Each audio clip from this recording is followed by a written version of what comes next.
All right, Erika Kemp is here for the My Favorite Workout series. Erika, thank you so much for joining us. And what is workout number one? So workout number one would be 4 by 1.5 mile repeats. Now, why would you want to go do a workout like that? What is that a useful workout for you? Because my old favorite workout used to be mile repeats, and I'm a long distance runner now, so we bumped that up to 1.5 mile repeats. But I think my favorite thing about it is that it's such an awesome way to get 6 miles of work in that are like super, super high quality. Like I would say I usually do them between half marathon and 10K pace. So when they're a little bit more like half marathon pace, you're like, oh, well, like this is only 6 miles at that pace. Like this feels awesome. But when you're doing it at 10K pace, you're like, I'm low key running my 10K PB in this workout, but it's just like the perfect distance. Like the way it's broken up, I always leave that day feeling like I got so much fitter and accomplished so much. But since it's like capped at 6 miles of work, I don't feel wrecked for the rest of the week. So it's just my like most bang for your buck workout. So I can get really excited about it and hit it pretty hard, but then like come back pretty quickly. All right, so walk me through, I guess, beginning to end of this workout, like how you approach, say, the warm up, the intervals itself, the recoveries, and then the cool down.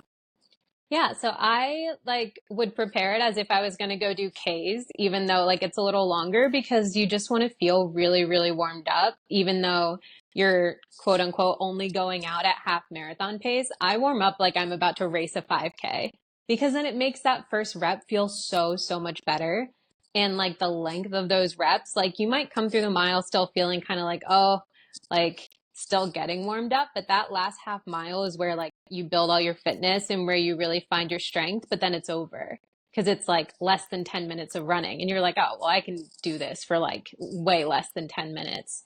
And then you get like a full half recovery, like whatever it took you to like run your 1.5 mile and you get half recovery, which is really nice because it like can vary a little bit depending on like how you're feeling and how fast you're running. Granted, that means if you're running faster, your recovery is a little shorter, but like that's the name of the game. Okay, so half recovery from a time perspective, not from like a distance perspective.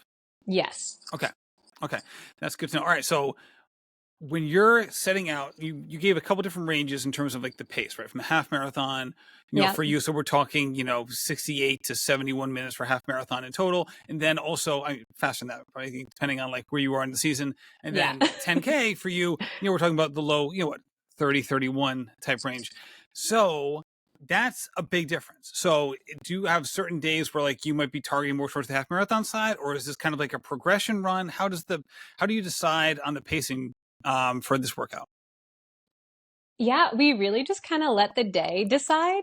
Like the pace is always between half marathon and 10K is just a reasonable way to do that workout. And some days, if it's like earlier in the cycle and I'm not as fit, or if I'm just like feeling kind of like fatigued, if you do all the reps at half marathon pace, it was still a great workout. But like if you're really feeling good and like you're later into the season and you have some turnover and you hit them at 10K pace, also great. And then if you start at half marathon and you warm up and then you end up running a little faster, amazing as well. But we really don't like commit to a pace until we do the first rep. And then it's like, this is what we're going to do today.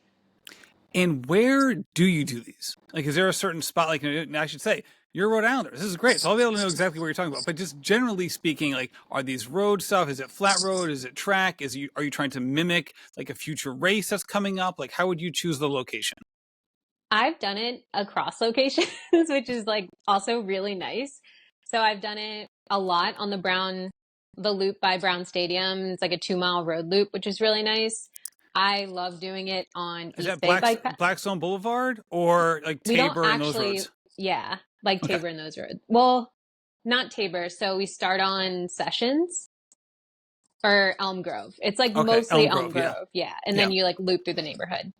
But I've done it there a lot. I've done it on the bike path, both Lincoln and East Bay. And then I've done it just straight up on the track just because there's not really a huge variation. But like that's like the other nice part is like, oh, like if we want it to be a 10K day, maybe being on the track's a little more helpful. If we're like gearing up for a half marathon or a road 10K, then like of course we're going to do it on the roads, and you just get a little bit different experience doing it straight out and back on a bike path versus like doing loops on the road, or even more doing loops on a track. But it just really helps you kind of like get a sense for those kind of paces since you can just do it wherever. All right. So from a pacing perspective, one more question on that. Are you looking at your watch? If so, like, are you auto splitting? Is there a coach there, or is this all by feel? Like, how do you approach those sorts of questions? Yeah, so because it's like such a like kind of race paced effort based thing, and for the most part we are trying to get ready for road races where your watch splits can be a little off, especially if you're running through like city streets with thousands of people, and your coach isn't readily available every 90 seconds. It's definitely a feel thing, and then we check the split.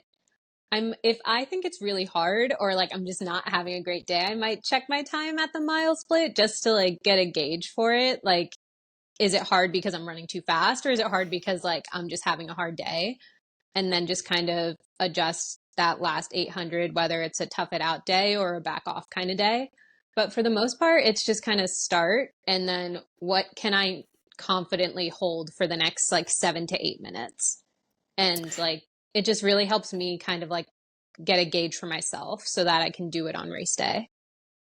Right. All right. Last thing is for people, say like myself, who look at this workout, how fast you do 1K, I'm sorry, 1K, 1.5 mile repeats is very different than something that I would do, right? So we're from a time perspective, we're light years apart from each other in terms of, how we would handle these. So if you were advising a friend who's doing a workout like this, would you put maybe a time cap on how long the reps they should do, or how would they approach it if they're also looking at someone who's doing the same thing as you in terms of like, 10K half marathon type training, and we're thinking about doing a similar type workout? Yeah, if I was telling someone who's maybe a little bit newer to running, or maybe just isn't, their fitness just isn't there yet because they've taken time off, or they're just not quite as fast. So They're like not a their reps are professional going to be, runner. yeah, like their reps are going to be a little longer. I would say just start by doing it that first time at your goal half marathon pace. Because if you're committing to like, I want to run this time for 13 miles, I think it's a really great way to practice because again, it's only half, it's less than half that distance. You get plenty of recovery, and it's just a really great way to practice. I wouldn't go pushing to do that work at that 10K pace until you built up quite a bit of strength. And you could also always just do one less rep if it's starting to like really feel like a lot. Like you don't have to do all four of them, especially if you're like just starting out to like get a feel for it, because 1.5 miles is a long rep to do, which is why like I think it's super beneficial because you can build a lot of strength during that workout, but you also don't have to start with the whole thing. Right. And I guess the other thing too is that for some people this might be like a weekend workout, or for you it's kind of like a speed day type vibe. Someone else, if they did say 2 mile warm up, 2 mile cool down, and then the 4 by 1.5, that might like basically be like their long run workout as opposed to like a, Right. a midweek workout for you. Like for me, that's like a 10-mile day, which is like a very normal morning for me to have. But like 3 mile warm up, 6 mile or 6 mile, wait, that's 12. 6 mile workout, and then 3 mile cool down. Like that's 12 miles. If you're like shooting for like 8 miles on the day, then yeah, maybe only do like 3 reps. That makes sense. All right, Erica, thank you so much for that. We're going to take a quick break before getting into workout number 2.